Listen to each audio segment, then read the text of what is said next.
right. Sorry about that. Prepare yourself, guys. Chris Fagan with Talking Through the Medias, streaming live for episode 180 on a mother effing Friday.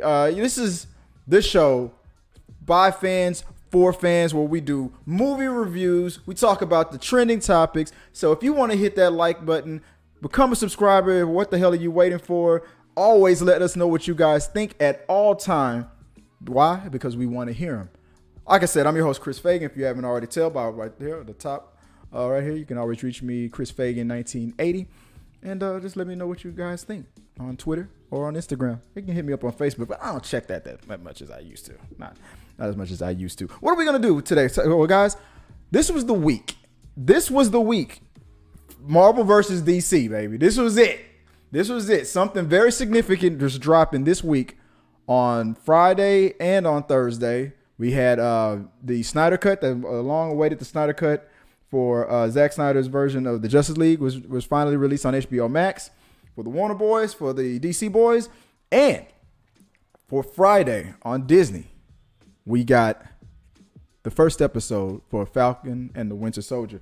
Now, obviously, we're probably going to talk more about the Snyder Cut than Falcon. Why? Because it was just a 30-minute little episode for Falcon and the Winter Soldier. And you got 4 hours of the Snyder Cut.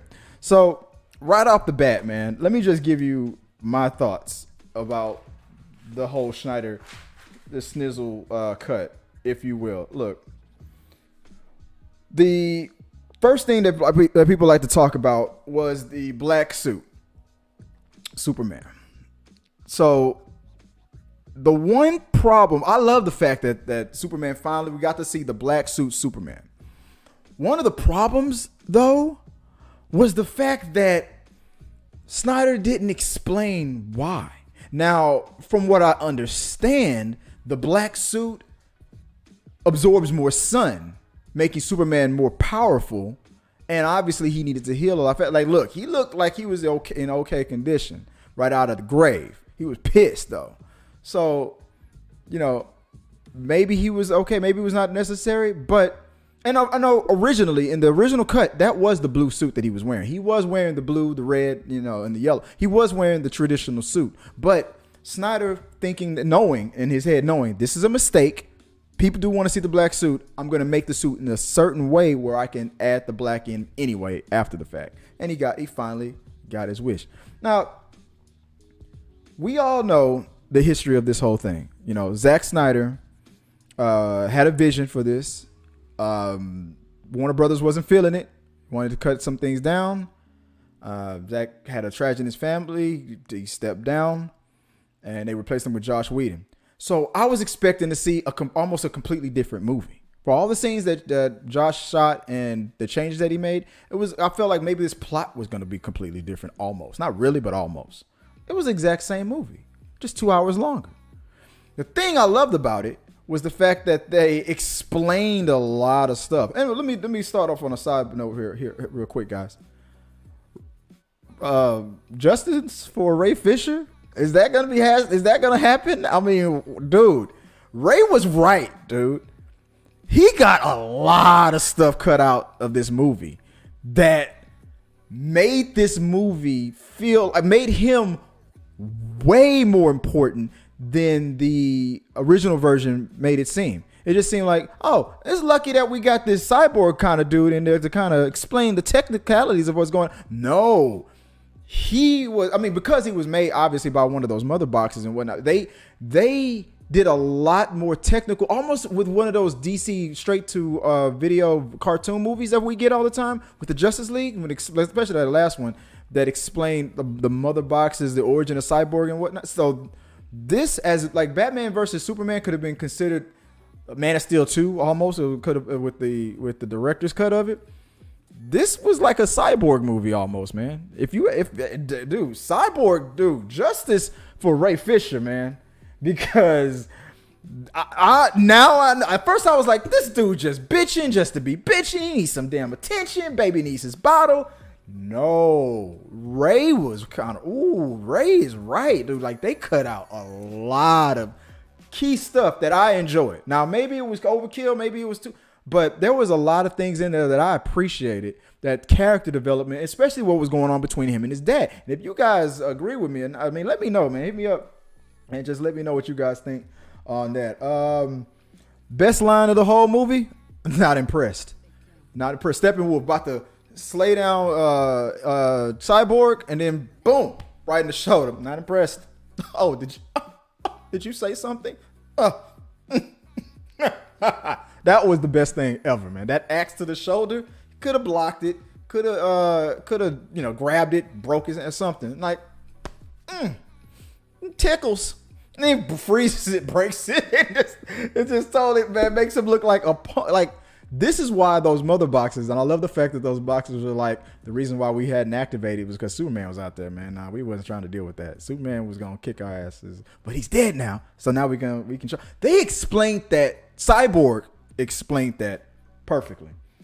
What else? Was Lois preggers? Was she pregnant? She could have just had the test there just because. She could have just had it there just because. But maybe she was. I mean, hey, look. Zack Snyder says that if he would have finished his version of it, they would have had a kid, Batman would have died, and the kid would eventually become the new Batman. That is interesting. I've never heard that plot before. I'm pretty sure if you go down some comic book history somewhere, it's been done. But that was the first I heard it. That was the first. So I guess in the CW version, the brother, like Jonathan and John, what's his name? The two brothers. The one brother doesn't have any powers. The other brother does. So the brother that doesn't have any powers, would he be the one that would become Batman? Could they still do that? I like it. Hey, if I like it. And after I finish with what's going on with if I'll jump back and forth. Hey, and if anybody ever hits me up on the live chat and you ask me a question about Falcon and Winter Soldier, I'll switch back. I'll jump back between Falcon and Winter Soldier. But let's right now, let's get all the Justice League stuff out of the way. Barry Allen, the scene with Iris. I thought it was nice. I thought it was cute. John Camp was right though. It did nothing for character development. Everything else that was going on with his dad was better. He was kind of creepy though when he was rubbing on Iris in the Speed Force. What could a speedster really do if he really wanted to, dude? It's kind of scary if you think about it. Cause this woman was in a car wreck, and instead of just immediately saving her life, he's all like, I dreaming. They just start rubbing on her face. And I was like, dude, you hella cringe, man. Dude? I don't know, man. I don't know. But you notice that it kind of explains why when he was trying to run behind Superman was like, you ain't gonna get my booty.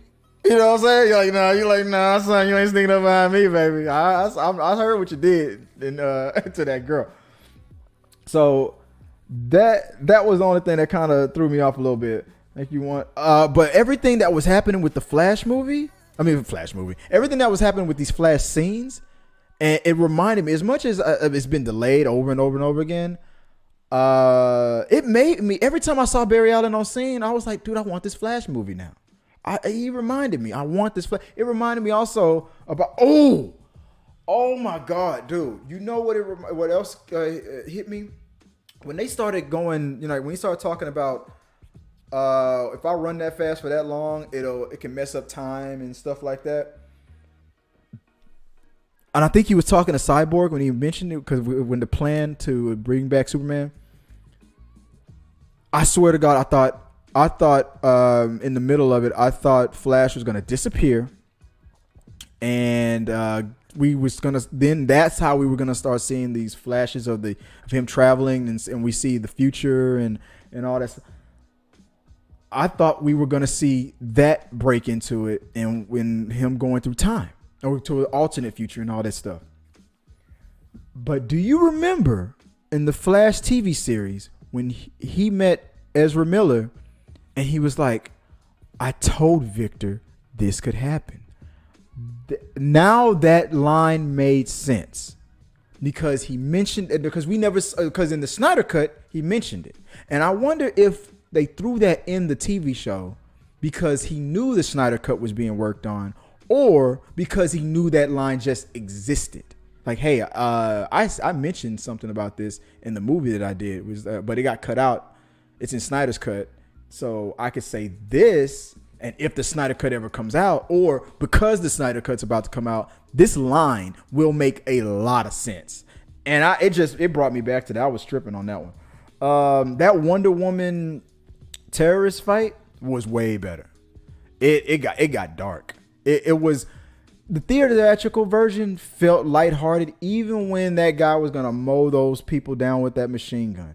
But just the simplest little detail that was added in there, like he was going to do it with a handgun, and it was out of bullets, and he had to switch to. This dude took his time he was like, I'm killing these kids, man.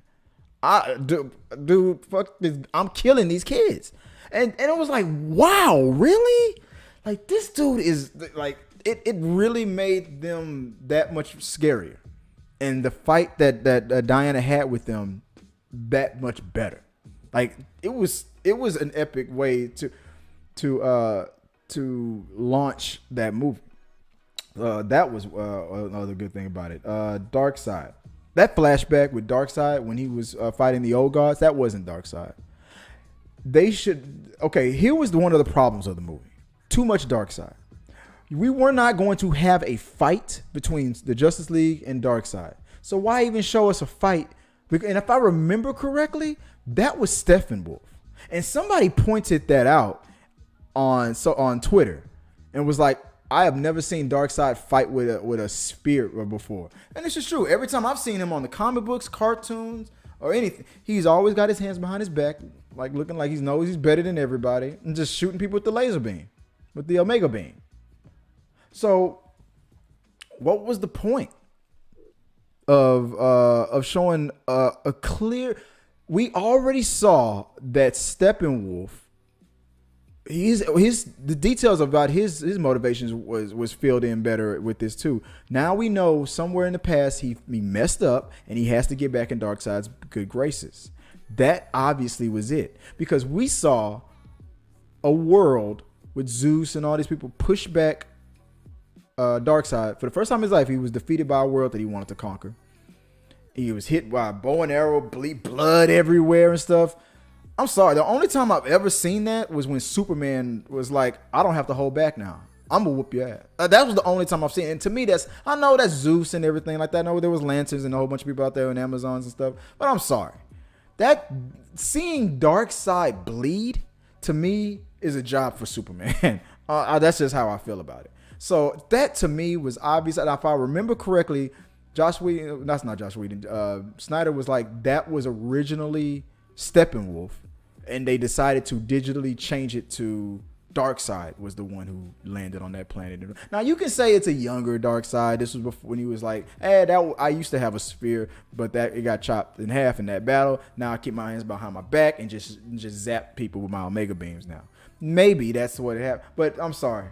I think that was originally supposed to be us seeing Steppenwolf's failure, and the reason why Darkseid was pissed. It would have been better to me if every time we saw Darkseid, it was just him sitting down, thinking, plotting, standing up, catching Steppenwolf's decapitated head and all that stuff. That was better to me. But which was way better at death for Steppenwolf than the Terror Demons killing him. I just realized that. Like, what? Cyborg's character development, like I said, was better in this one, with us learning about his, with everything that was going on with him and his dad, and they showing that he had trouble in school. He's a genius. He's a brilliant kid, great student, great athlete, good old American nuclear family kind of thing. But he's just got a dad. He just works a little too hard. I'm like, Dad, did you come to my birthday? He's like, how come you never, how come you don't never give me a hug? Like, you got a roof over your head, don't you? You got a scholarship, don't you? That's how I tell you that I love you. You wanna, you want a hug, or you want to eat?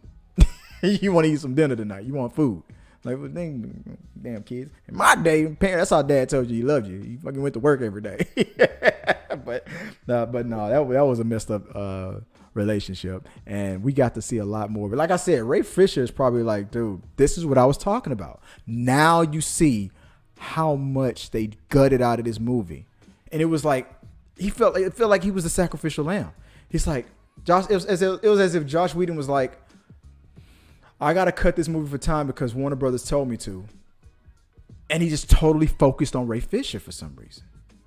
He as much stuff that he could have taken out. It felt like he only targeted Ray Fisher. He did cut out a lot of other stuff too, but there was a lot of Cyborg that was put back into this movie. It was like, that's now making me rethink why that. At first I was like, man, Ray Fisher's just bitching, but now I'm like, ooh, I kind of see what you're talking about now, Ray. But let's not get it twisted. Cyborg robbed a bank in this movie.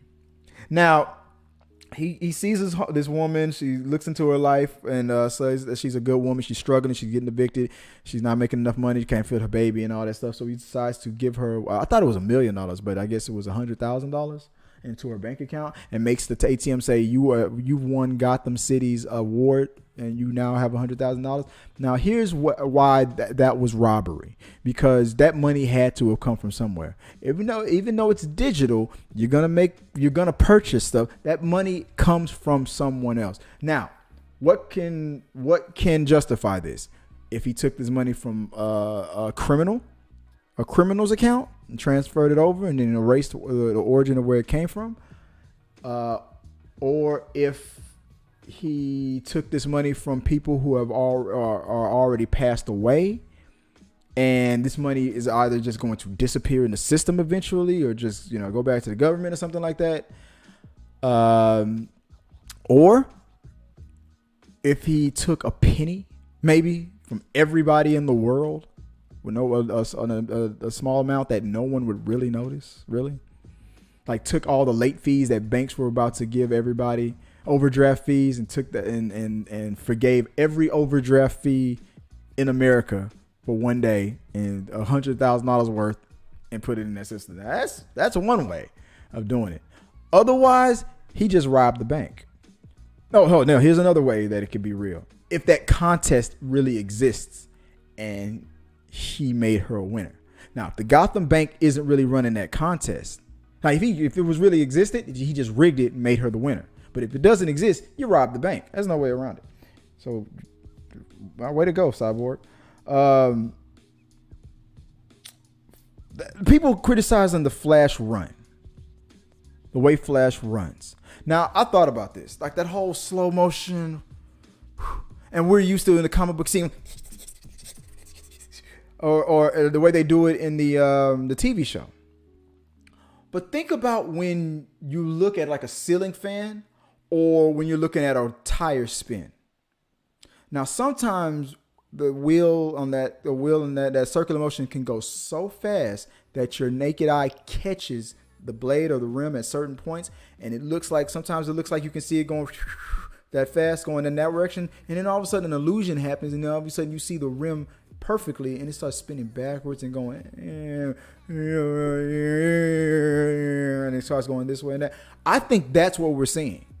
I think technically what we're seeing, if it was, because you notice that he's going, everything around him is going super fast, lightning bolts and stuff, but in the Speed Force, it looks like he's going slow, but obviously he's not. So what I think we're seeing is him actually going with his arms going like crazy. But when our naked eye catches him, that's when it does this motion so fast that then it starts to look like our naked eye starts to adjust and starts to catch, and you can still see the fading of around the arm as it does this motion, but every now and then you catch it like kind of like it looks like that. You can catch it up and down, up and that's I think that's what's actually happening when we see that. I made myself some notes. The humor was turned down, and it fit the atmosphere of what Man of Steel and Batman versus Superman gave us. It made more sense. Oh, some good liners in there. Cyborg's another good part of that whole line about, hey, you think Wonder Woman will go, when the Flash was like, hey, Cyborg, you think Wonder Woman will go for a younger man? Like she's 5,000 years old. Dude, everybody's a younger man. Go for it. That's what I was like. Go for it. Shoot your shot, bro. Shoot your shot. That's what I would have told him. Aquaman, that moment between him. I think this was in the theater version when Flash accidentally runs into Aquaman because Superman dodged him. And Aquaman was like, you mother. And he's like, I'm sorry. Like, that's why I don't like you. He was trying to make friends, and then that was it. He blew his chance with Aquaman. This movie benefited, and I've been saying this for a while. This movie benefited from hindsight. Now, we not only did Snyder put in the things that only he shot and then some. He got Ben Affleck to come back and do some reshoots and stuff like that. But let's be honest. Zack Snyder also has the benefit of hindsight. He saw what was released.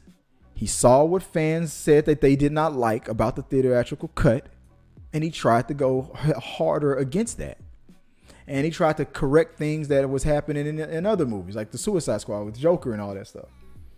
So a lot of things that people, that Zack Snyder fans are praising him on, like Zack Snyder not only had his cut, but he also got extra funding to add things that if this version would have came out back in the day, a lot of this stuff wouldn't have been in. This would have been a 3-hour movie. He put in extra stuff in hindsight.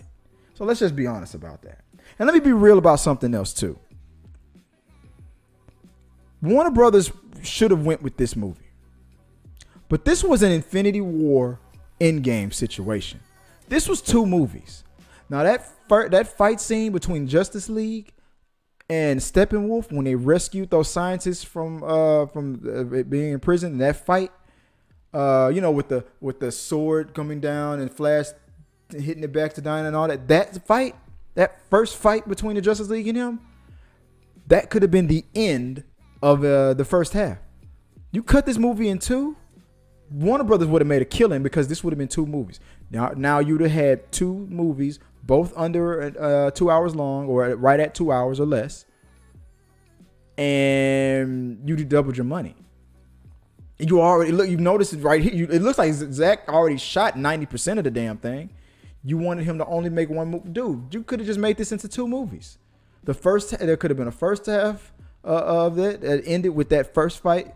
And then the second 2 hours of this movie, to me, felt like a whole other movie. Warner Brothers would have made a killing off of this.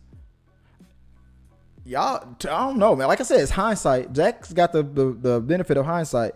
But y'all, you messed up. Y'all messed up, dude, because this could have been 2 movies. This was an Infinity game. And then that whole thing, we got to catch up to Marvel because they got all this head start.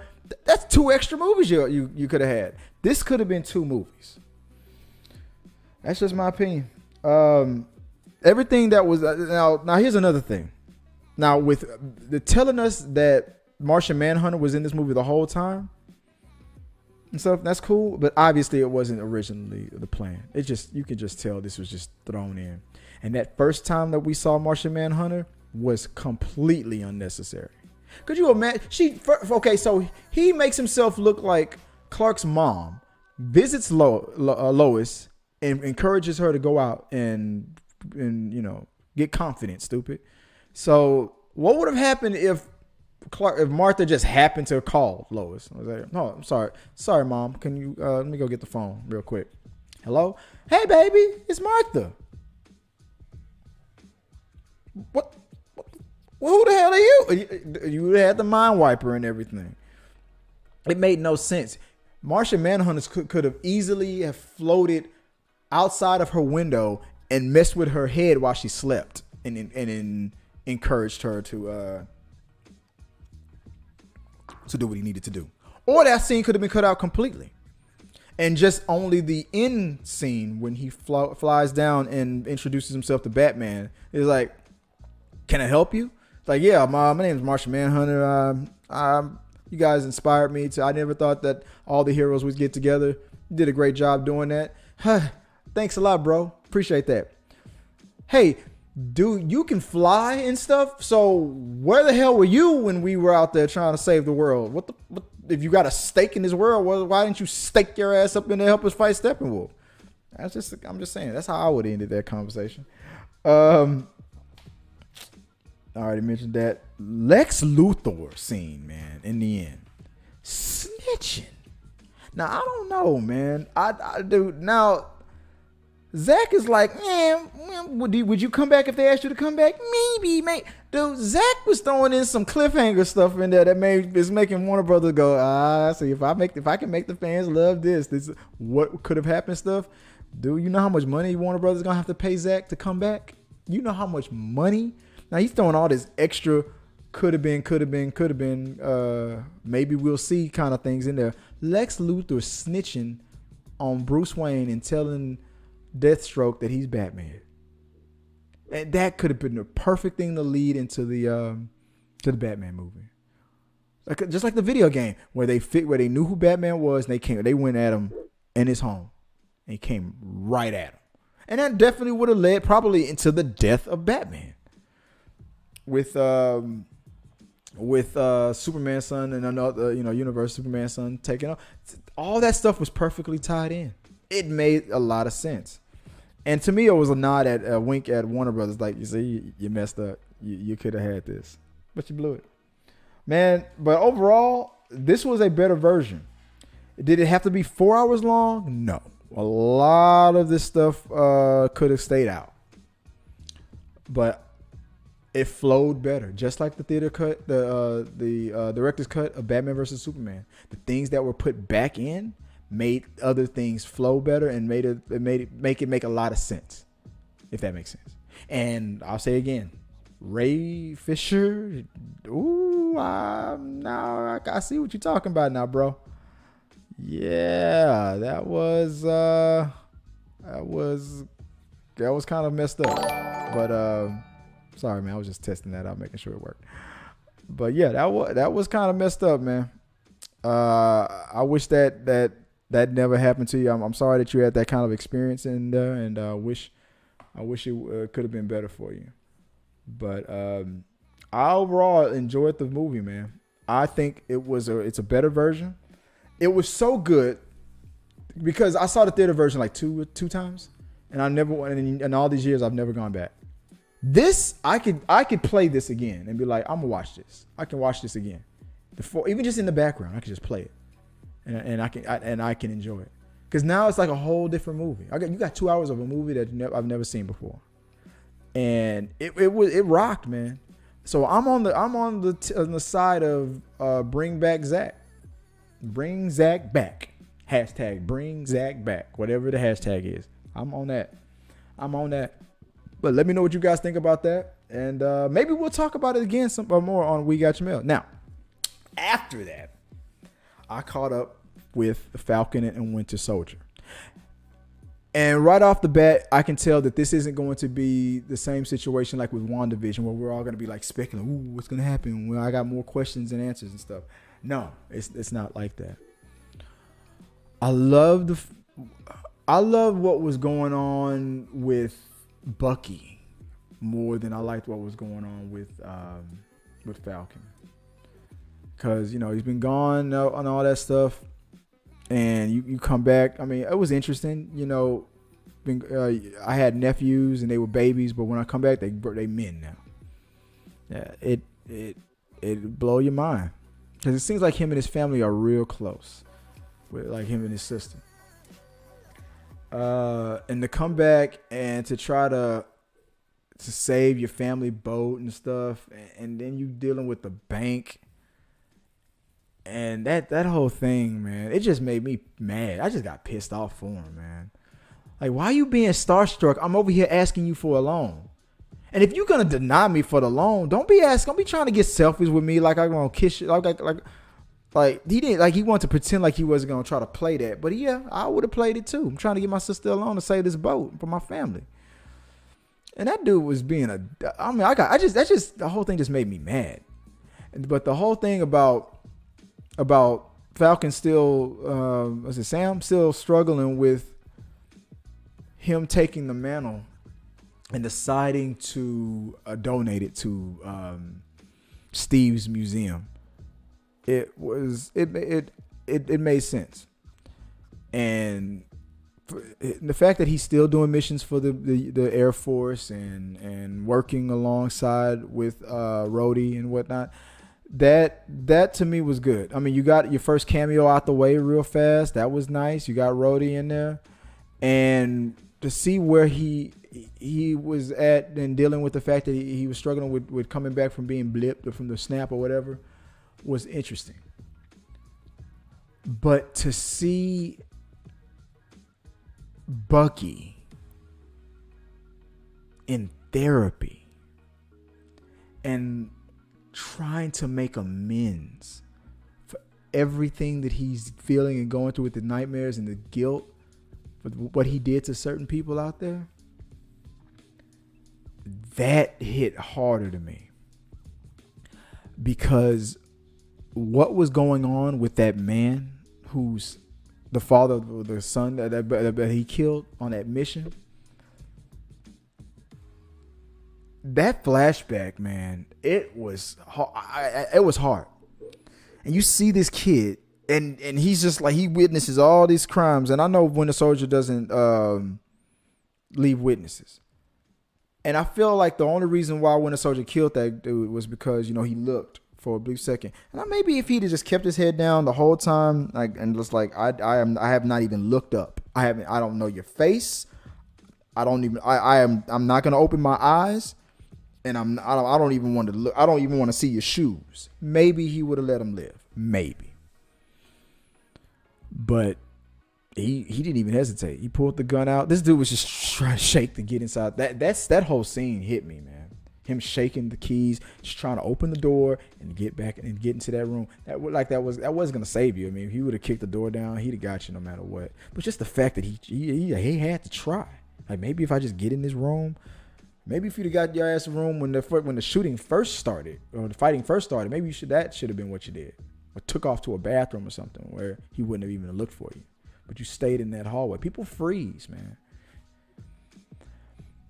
And when he's hanging out with the old man at the bar, I'm thinking, is this a veteran? Is this a veteran that you're hanging out with? Is this an old friend, colleague of yours? Is this a soldier that was on the other side of the war that you're making friends with for another reason? And then before the picture in the background, before it even clicked, right after he said, I have to make amends and all that, when he showed that other flashback of him fighting another Hydra person and getting them arrested, lying about his nightmares and stuff, it hit me before they even showed the picture. I was like, oh man, please don't let that old man be the father of that kid he shot on that mission, because that is not going to end well. I'm like, Bucky, why would you even do that to yourself? You saw how Tony reacted, and Tony 100% understood that you were under the influence of Hydra and couldn't stop yourself. Even if you wanted to, you couldn't stop yourself. But he unless you want the same outcome to come out, he said it right. He said it straight up. I don't care. He killed my mom. Why would you befriend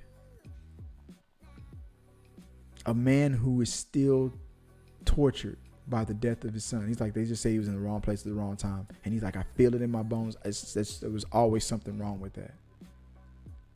Your mission is to for your therapy, for the dreams and the nightmares, is to tell people and who you've wronged. And like, it's like I'm an addict and I'm sorry if I did this. Now, if you eventually have to scratch that name off the list, he did something very selfish, but something very human, because he's obviously tortured by it. You befriended this man, and he's not going to forgive you.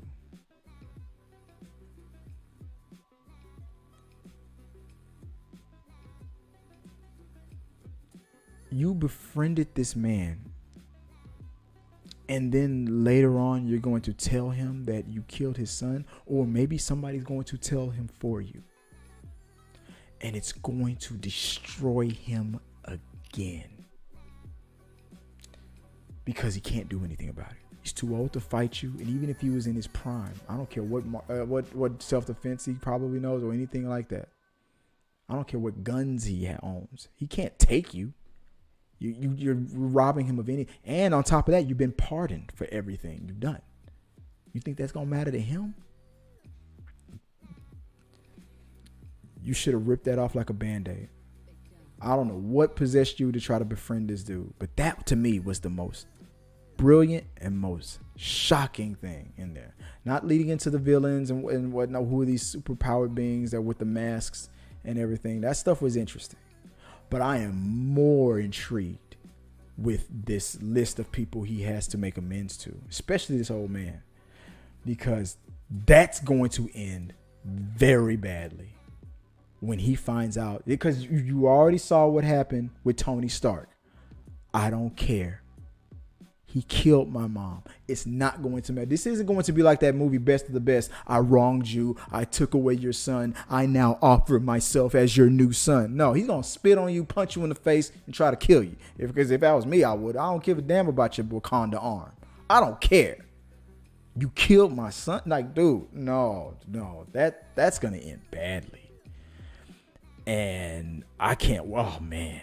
That's the one thing that stood out to me the most. So I can't wait to see what's going to happen with all that. And the fact that Sam got set up, you get, thanks for giving the shield back and donating it to the Steve Rogers Museum. Government's like, we'll take that, and we giving it to another super. Now, I don't know who this new Captain America is,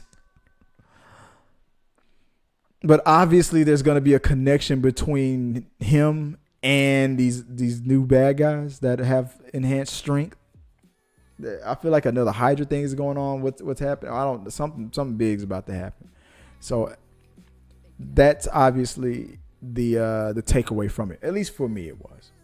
But let me know what you guys think. This is not like WandaVision, where if it's a mystery and it's pretty straightforward, and it looks like it's going to be very exciting, and it does feel like WandaVision and Falcon and Winter Soldier would have made some excellent movies, because it feels like that's what they would have been if the pandemic stuff didn't happen. But it's kind of cool that we're getting these series. Overall, like I said, Marvel versus DC, who won the week? Dude, honestly, it was Justice League. I'm pretty sure even hardcore Marvel fans will probably admit that. I mean, only because you're getting something exciting, something that you've never seen before ever happen with Zach getting funded to finally release his version of it like that. A 4-hour movie like that. It felt like an event. And first people were praising. HBO Max crashed? I heard it crashed. I didn't catch it when it premiered. I had to get to sleep, and I woke up in the morning. And I tried to take it all in later. That's what she said. But I heard that HBO Max crashed, but I didn't have that problem. So let me know if that happened to you. Overall, man, who do you think won the week? Was it Zack Snyder? Was it with HBO Max, or was it Disney Plus? I feel like obviously it was the most talked about. I mean, we already had WandaVision, so we were introduced to a new Marvel series on Disney Plus, so that's already been done. So this crazy thing that happened with this Zack Snyder cut was a once in a never been done before thing, and it was the most talked about. But I can't wait. Now that it's over, now we have the Winter Soldier and Falcon to build up for the next 6 weeks, after 5 weeks after this, and to see where it goes leading into the next movie. So it's going to be exciting again to see this rise up again. Like, oh my God, I can't wait till Bucky and Sam get together, because their chemistry together is great. And I can't wait to see it on camera again. I missed it from Civil War. Them two together were funny as hell. One of the best things about the movie. It's like, I hate you. Like it's like they're constantly fighting over who's Captain America's real best friend. Like, I've known him longer, yeah, but I worked with him longer than you have. But I grew up with him. I don't give a damn, you know. So I've been on more successful missions with him, I guess is what Falcon would say. But I hope it really gets into it, man. So let me know how you felt about it. Which one were you more excited for? Did you see Falcon and Winter Soldier? Did you see the Snyder Cut? And share your thoughts below on it, guys. That's the show. That's all the show is going to be about. Well, it's going to be about some other things, but it didn't work out that way. So I decided to make it about this and get this out there for you guys. So, like I said, guys, that's the show. Hit the like and subscribe button. Let us know what you guys think at all time. We'll share your thoughts right here on the show on the upcoming We Got Your Mail. So, like I said, you can contact us at T3 Medias on social media or on the website, on the blog, and reach out to us if you want to send us a topic to talk about during the week. Other than that, guys, I'm Chris Fagan. You can reach out to me directly, Chris Fagan 1980 on Instagram and Twitter. This show was brought to you in front of a live studio audience of people saying justice for Ray Fisher. So let's make that a thing, guys. Until next time, hey, peace. If you like what you saw, make sure to subscribe to the channel and please drop a like on this video. It really does help us. Also, don't forget you can turn on notifications so you don't miss a single review, react, why is that trending, or We Got Your Mail.